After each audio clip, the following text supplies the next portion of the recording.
Bueno, primero, muchas gracias al Colegio por invitarnos a hacer esta presentación sobre el comercio de derechos de emisión, a Luis por la organización de la jornada. Y bueno, la parte de mi presentación va a estar basada en dos partes. Una pequeña introducción, como bien ha hecho Ignacio, de dónde sale el comercio de los derechos de emisión. Y luego otra parte de la asignación de derechos de emisión, todos los derechos que se van a dar gratuitamente a las instalaciones o a las industrias, de qué manera se van a calcular.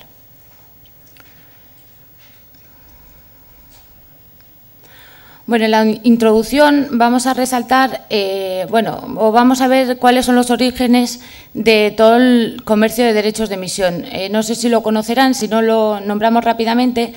En 1992 fue cuando tuvo lugar la Conferencia de las Naciones Unidas sobre el desarrollo, sobre el medio ambiente y desarrollo. De ahí es de donde nació la Convención Marco de las Naciones Unidas, que entró en vigor en 1994. Y es de esa Convención Marco de donde nació el Protocolo de Kioto, que era una adición a la Convención. Así que desde 1997 tenemos un objetivo mundial o internacional de reducción de las emisiones, que en este caso es del menos 5%, para el periodo 2008-2012.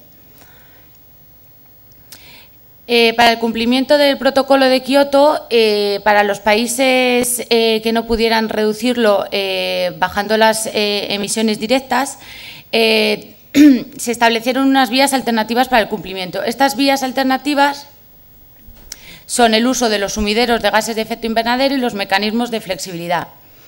Los sumideros aumentar los sumideros significa aumentar los bosques que captan CO2, y luego los mecanismos de flexibilidad, que está el comercio de derechos de emisión, los mecanismos de aplicación conjunta y los proyectos de mecanismos de desarrollo limpio. El primero de ellos, que es el comercio de derechos de emisión, como bien ha introducido Ignacio, es la parte de la que vamos a hablar el resto de la jornada, y luego el resto de aplicación conjunta y mecanismos de desarrollo limpio, pues son proyectos que se realizan en otros países. Otra transparencia, yo creo que esta transparencia es importante porque se plasman los objetivos a nivel internacional, a nivel europeo y a nivel nacional como país que nos toca cumplir. En el periodo 2008-2012, el marco internacional era el protocolo de Kioto. Ahora, en este periodo, en el 2013-2020, bueno, pues no hay acuerdo internacional, hasta vamos a esperar a la COP que va a tener lugar este año, que es la de Durban, a ver si surge algo. A nivel europeo, en el anterior periodo, el objetivo era de reducción del menos 8% de gases de efecto invernadero, y ahora la Unión Europea tiene fijado el objetivo de reducción del menos 20%. Esto a nivel español, a nivel de Estado miembro, en el anterior periodo, que aún todavía está vigente, se nos permitió aumentar nuestras emisiones un 15%. Este 15% se aumentó a un 37% con el uso del 2% de sumideros y el 20% del uso de los mecanismos de desarrollo limpio. Para el periodo que viene ahora de post-Kioto 2013-2020, el objetivo de la Unión Europea es igual que el de España, que es el menos 20%, y esto, si tomas como referencia en 1990, si tomas con referencia al 2005, pues es un 14% de reducción. ¿Cómo se va a conseguir? Con la reducción del 21% de gases de efecto invernadero para las instalaciones que están incluidas dentro del régimen de derechos de emisión, que son las ETS, y luego el 10% de gases de efecto invernadero de los no ETS, que son los difusos. Este objetivo el 21% se va a alcanzar o se pretende alcanzar con la implantación de la fase 3, que es toda la que vamos a explicar ahora de asignación, y el no difusos, pues con medidas y planes que ponga en marcha el Gobierno. Esta es una gráfica que es de las sendas de las emisiones que han tenido lugar de aquí desde la adopción del protocolo de Kioto y el año base de referencia hasta el 2010, y la línea en rojo son las proyecciones de aquí a 2020 que tiene que seguir España para cumplir con los objetivos internacionales. Para cumplir estos objetivos es la siguiente parte de la jornada, que es la asignación de derechos de emisión. Bien, en la asignación de derechos de emisión vamos a hablar de unos principios generales que sobre todo van a plasmar las diferencias de enfoque de la anterior fase, que como bien ha dicho Ignacio, va a ser radicalmente distinta a la fase actual. Esta fase 3 se ha diseñado con el objetivo de crear una igualdad de condiciones entre todos los sectores industriales y entre ellos entre los Estados miembros. Entre las cosas importantes o cosas a destacar en esta fase 3, en este nuevo periodo, primeramente el ámbito. El ámbito de aplicación cambia de ser nacional, de los planes nacionales de asignación, a un ámbito europeo. Esto lleva consigo que el techo de emisiones se establece también a nivel europeo, con una disminución anual del 1,74% que vamos a ver en la transparencia siguiente. La asignación gratuita en la anterior fase era para industria y la producción eléctrica o los generadores eléctricos, y en esta fase hay que cumplir ciertas condiciones para que se te asigne gratuitamente y se te dé el 100%, y si no se te da del 80 al 30%. Y en esta tercera fase no se asigna a los generadores eléctricos. La metodología de asignación anteriormente, en los planes anteriores, se hacía en base a emisiones históricas, a lo que emitía una instalación, a eso se le asignaba, y ahora en esta fase 3, que es lo que vamos a ver a continuación, se hace mediante benchmarking, que es una evaluación comparativa con el 10% de las industrias más eficientes a nivel europeo. La subasta, que esto ya ha hablado Ignacio y va a hablar Isabel más adelante, se aumenta el volumen de derechos que se van a poner en subasta, y luego la base legal. El capo del techo europeo, hay que destacar que va a decrecer un 1,74% linealmente durante el periodo 2013-2020. ¿Esto qué significa? Que el número de derechos que se van a asignar gratuitamente va a descender, y si va a descender, las instalaciones o reducen sus emisiones de una manera más eficiente, o sea, produciendo de una manera más eficiente, o van a tener que ir a comprar derechos al mercado. Bien, en la descripción del proceso de asignación, cómo se va a seguir todo este proceso del cálculo de las asignaciones y la aprobación de las mismas, y cuál es la cantidad que va a llegar finalmente a las instalaciones. El cálculo preliminar, las autoridades competentes de todos los Estados miembros lo tienen que remitir a la Comisión antes del 30 de septiembre de este año, del 2011. La Comisión Europea lo que va a hacer es comparar, va a sumar todos los derechos de emisión de todos los Estados miembros y los va a comparar con el techo europeo.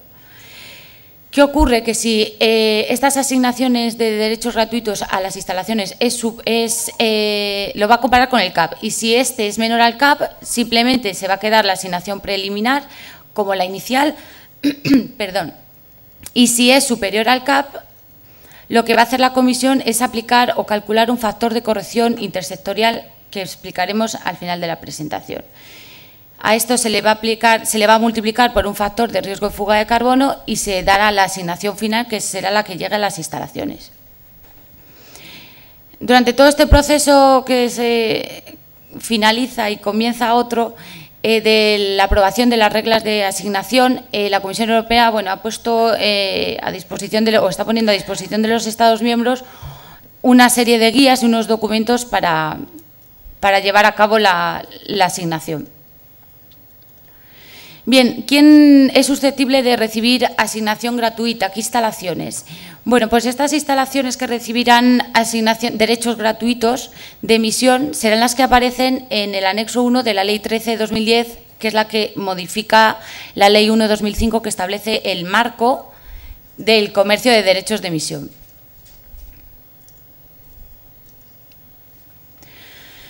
En general, todos aquellos procesos productivos que tengan como un input combustible o calor y tengan como output o bien calor o vapor o un producto, serán susceptibles de recibir asignación gratuita de derechos de emisión.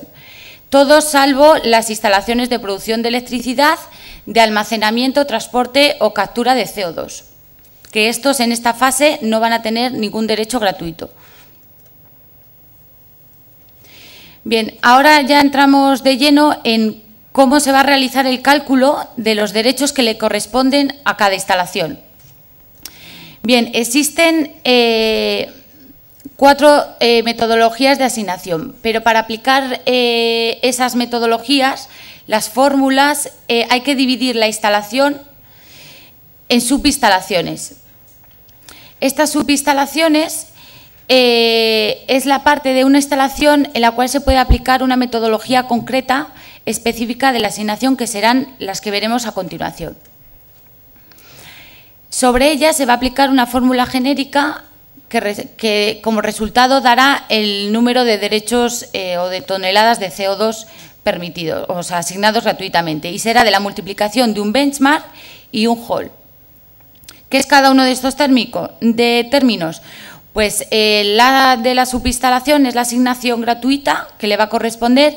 El hall corresponde a los niveles históricos de la actividad de cada instalación, y ahora veremos que dependiendo de la metodología que se le aplique, el hall va a tener unas unidades y por tanto unos valores, al igual que el benchmark.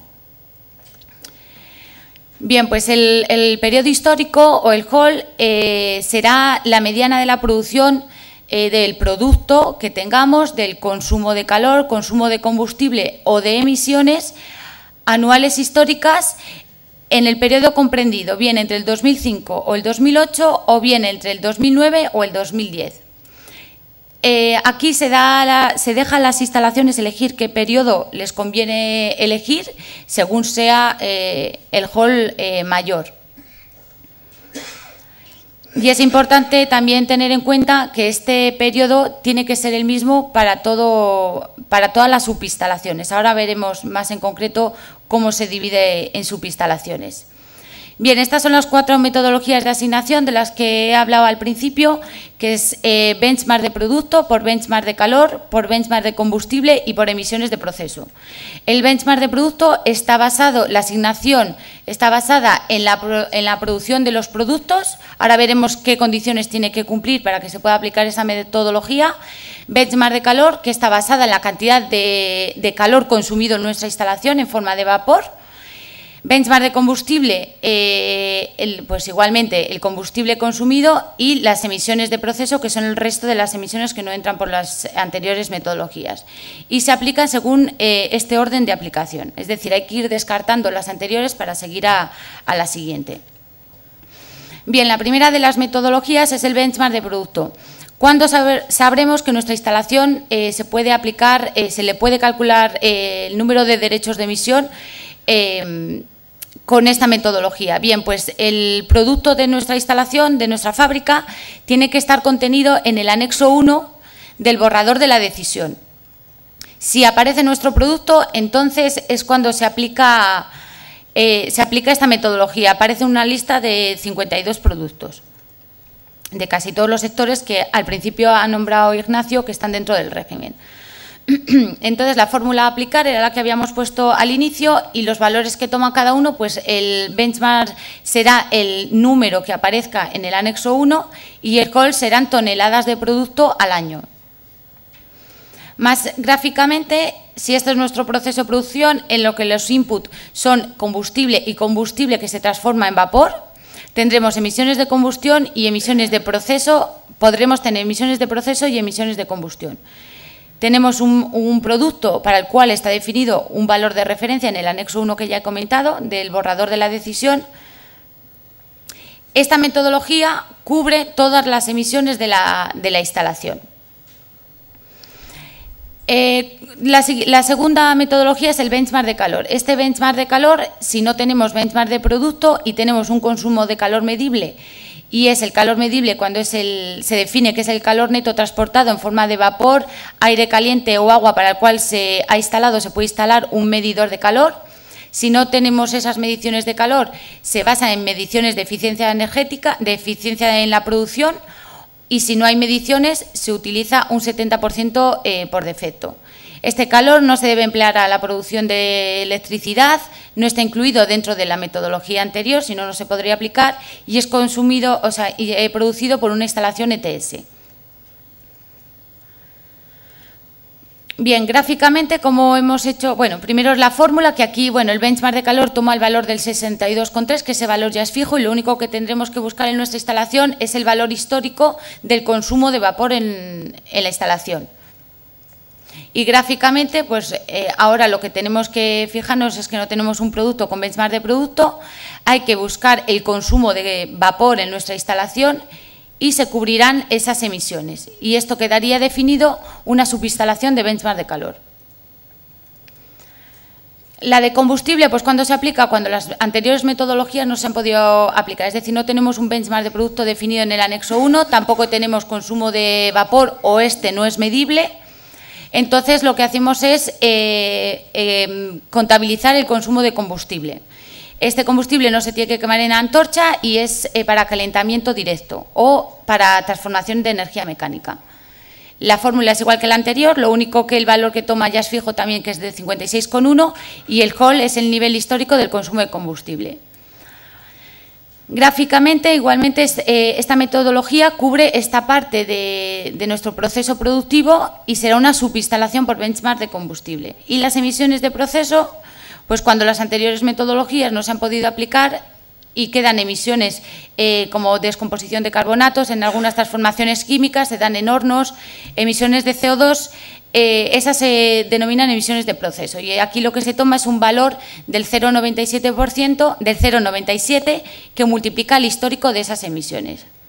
Y gráficamente, pues la subinstalación de emisiones de proceso sería lo que quedaba sombreado en rojo. ¿Esto qué dice? ¿Qué quiere decir esta transparencia? Que las emisiones contabilizadas a nivel de subinstalación por benchmark de producto, por benchmark de calor y por combustible y emisiones de proceso tiene que darnos el total de las emisiones de nuestra instalación. Esta es una tabla que resume todos los valores que toma en cada una de las fórmulas según la metodología que se le aplique.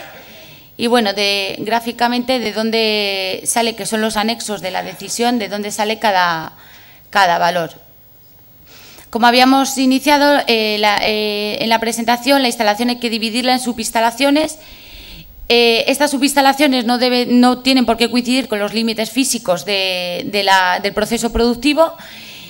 Simplemente, una instalación puede tener tantas subinstalaciones como n productos tenga más 6. Es decir, gráficamente es n el número de productos que aparecen en el anexo de la decisión. Tenemos la metodología de benchmark de producto, la metodología de benchmark de calor, de combustible y de proceso, y luego tenemos el factor de riesgo de fuga de carbono. Y eso es lo que nos da el n más 6. Bien, y este es el resumen de los límites que aparecen según la metodología que se le aplique.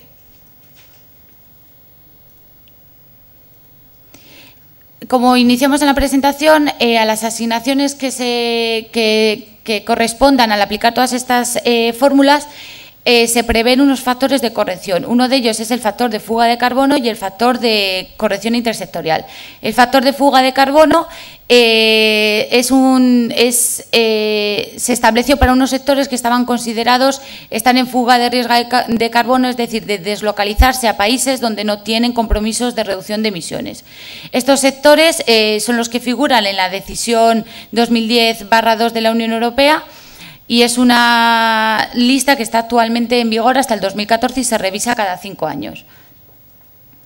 Y el factor de carbon leak lo que establece es que los sectores que estén considerados se les va a dar el 100% de los derechos. A los que no estén en riesgo de fuga se les va a dar un 80%, decreciendo hasta el 2020 en un 30%. Esto implica, como comentaba al principio, que la parte restante de las emisiones van a tener que acudir a comprar derechos en subasta. Y luego, otro de los factores que se puede aplicar es el factor de corrección intersectorial, que es el que comenté también al principio, que es el que calculará la Comisión Europea si la suma de las asignaciones de todos los Estados miembros supera el techo ese que hemos iniciado, que hemos comentado, que decrece al 1,74%. Con ello, con estos factores, se llegará a la cantidad total base de los derechos de emisión para las instalaciones, que resultará de la suma de cada subinstalación, aplicando las metodologías que hemos explicado, que eran las 4 metodologías, esa suma sin aplicar el factor de riesgo de fuga ni el factor de corrección intersectorial. Cuando ya se multiplica por esos factores, ya va a resultar la asignación final de la instalación, que serán los derechos ya que percibirá finalmente la instalación. Y que en el proceso, en la transparencia que hemos puesto anteriormente, sería ya la que cierra todo el proceso de la asignación. Y con esto ya concluyo. Muchas gracias.